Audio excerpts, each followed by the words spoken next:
For an occasion like today, it is only right to thank those people who got myself and Leanne to this wonderful day amongst such wonderful friends and family. Firstly, to my godparents, Charles and Libby, thank you for providing myself and Leanne a bolt hole to go and relax when money was tight. There's no hospitality quite like Voice hospitality. And you two have always been a model of how a good marriage should work. He wears the trousers, but she picks the colour. My Uncle Charles used to tell me that he made his money cutting Englishmen's throats. It wasn't until I was older that I realised he meant as an ENT surgeon, and not as a member of a very upmarket wing of the IRA. Secondly, to my mentors-in-law, Brendan and Paul Byrne, I owe you the start of my career. These two men opened the doors of their practice and indeed their families to me and taught me that caring for your clients is the first priority of a good solicitor. Thank you for your guidance during my studies and for always being the epitome of professionalism, even when the roof was falling in. To Richard and Paul and your Johanna family, thank you for welcoming me into your homes.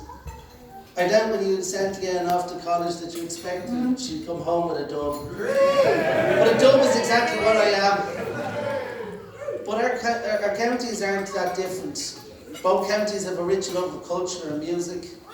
Both counties have a very strong sense of identity. And both counties have won 5 All-Ireland titles. Oh, wait a minute. That's only Dublin. To my brothers, thanks for not banding together at a Lord of the Flies and strangling me in my sleep. I know I can be a stubborn pain in the arse, and I want you to know that never has an older brother been as proud of his siblings as I have been over the last few years. Brian, you've had to put up with me the longest. But I like the theatrics. You were happy to just do your own thing without needing the praise or the fanfare. I was honoured to be your best man, and what a wonderful family you and Kate have created. My goddaughter Clodagh and nephew Liam are incredible additions to our clan, and I hope that we share even more great days in the future. David, your achievements on the sports field have been a great source of joy. To watch you turn your marker inside out and rattle the net, and then hear the Bowden crowd shout, "The man O'Connor," never got old. Although you've changed, gone from poacher to gamekeeper. Having moved from corner forward to corner back, watching you play always gives me incredible pride. Alan, my best man. Although there's roughly 10 years between us, I've never felt a distance. You're the most generous person I know, even if your dress sense at times can be suspect. You always back yourself at everything you do. You never blame others for your failures, but are always acknowledge those who helped you when you succeed. I can't be more proud of the man that you are becoming, and hope that the bad dress sense and the taste of music will turn out to a really good phase. To my wife, never in all my dreams of this day did I imagine you looking as beautiful as you do today. You truly are my lovely Rose of Clare. I knew you were the girl for me when on one of our first dates I sought to bring Leanne to the Botanical Gardens in Dublin. I thought girls like flowers and it'll be warm, and importantly for my finances, free. Unfortunately, the day we picked to meet, it was lashing rain, but I thought, no problem, we'll bring an umbrella and sure, most of the exhibits are indoor. Now, most of you might know is that although all the 18 buses go towards the Botanical Gardens, only one actually goes to the Botanical Gardens itself. Needless to say, I was too busy trying to figure out if Leanne was enjoying herself to notice that the bus had turned left up Botanical Gardens Avenue rather than right. The next thing I know, the bus driver shouts, "Last stop, Glasnevin Cemetery." Glasnevin Cemetery to this day is a working cemetery and has over 1 million people buried there. What it also has, and that saved my arse that day, was the burial places of revolutionaries, both military and political, of Irish history. Men like Daniel O'Connell and Eamon de Valera are buried in this hallowed place. After panicking for a moment, I remembered that Leanne had done honours history for the Leaving Cert and achieved an A+ to boot. So when Leanne turned and looked at me, I said, "Surprise!" You could see flowers any day, but I thought this might interest you more. I held out my hand, not knowing what reaction I might get. She smiled, took my hand, and we spent the next 2 hours walking around Glasnevin, hunting for our heroes. When we had done, we were both soaked through, but Leanne never stopped smiling, and since that day, neither have I.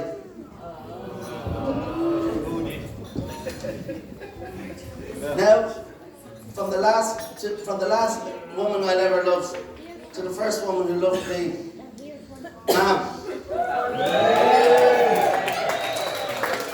Thanks for never taking a backward step, even when loving me was difficult. As some will know, my mother lost her mother in a tragic car accident when she was only a few months old. As a result, her mothering style was heavily influenced by the women that surrounded her as she grew up. She's a fantastic cook, which I think she gets from her sisters. She's great fun and always is up for a laugh and some mischief, which she got from her Auntie Susan. And luckily for a mother of 4 boys, she has a great love of sport, which she got from her Auntie Breed. Now, Auntie Breed, in her latter years, used to feign tiredness if someone called to her house.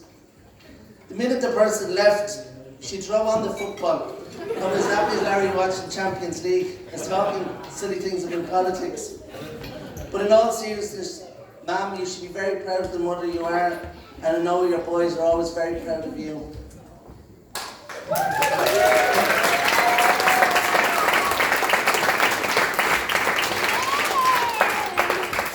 Finally, thank Christ, I know I wouldn't be the man that stands before you today, worthy enough of such a wonderful wife, if it hadn't been for 3 pillars of men in my life.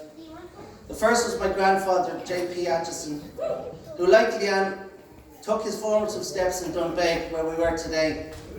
As I alluded to earlier, he sadly lost the love of his life tragically, leaving him with 9 children. But there was discussions amongst the family as to who would take which child to rear. But he knew that a calm sea did not make a good sailor, and he gathered up his family, and as the true captain of his proverbial ship, guided them all to better shores. I was lucky to have him live with me for the last 9 years of my life. He taught me never to be embarrassed or ashamed of knowledge, and always that you should use it to help others by being their voice when they don't have one, or feel intimidated or bullied to use it. I pursued a career in law to do that, and I hope I will fulfill his dreams for me. The next is my Uncle Robert, who sadly passed away a few years.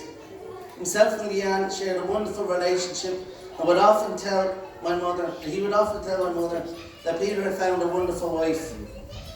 The relationship was made even more special by the fact that Robert had learning difficulties and at times struggled communicating with others. Nevertheless, I would find the both of them deep in conversation about the previous evening's soaps or a film that had been on the TV. I knew Leanne had little interest in the soaps. The way she sat and listened, oohing and ahhing at as Robert relayed the details of the test is a testament to the incredible girl she is. I have very few regrets in my life since meeting Leanne, but I truly regret Robert not being here today to tell me how beautiful he thought Leanne looked and to remind me that I had found a wonderful wife.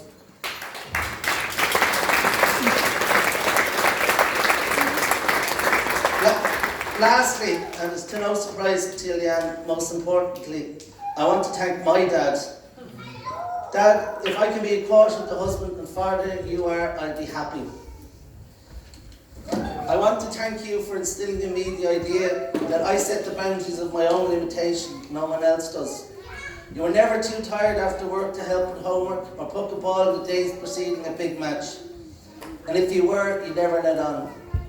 Like Leanne, you don't always appreciate what a fantastic influence you have on those around you. For you, helping people has become second nature that at times you take it for granted.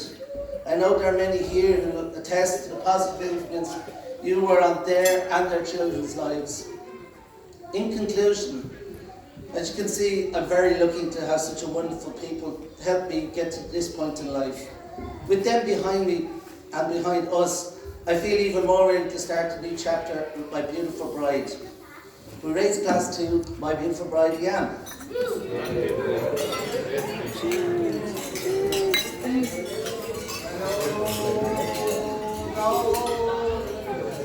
That's the end of me, and I'll pass you on to the best man, Alan.